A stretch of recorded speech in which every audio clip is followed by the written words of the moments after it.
how to sign up or log in on Gemini Wallet. Hello everybody, welcome back to my channel. This is me, Pipin Bisnet, and today I'll guide you on how you can sign up or log in on Gemini Wallet.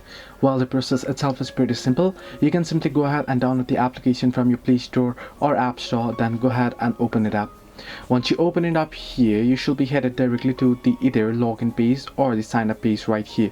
So let this load up. So as you can see, once you're logged in, you will get an interface. So as you can see here, once you open it up, you should get an interface somewhat like this.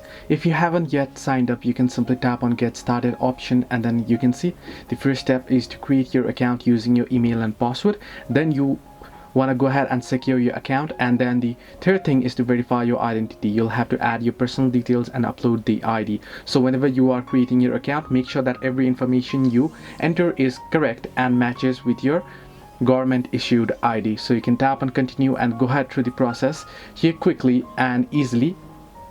Sign up. First select the country, and once you select the country, select your state and such, and then tap on next and go ahead and enter in all of the details. So this is how you can either easily sign up and log in on the Gemini Wallet. Hope this helped you. Do like and subscribe, and do not forget to leave a comment down below if you have any further issues.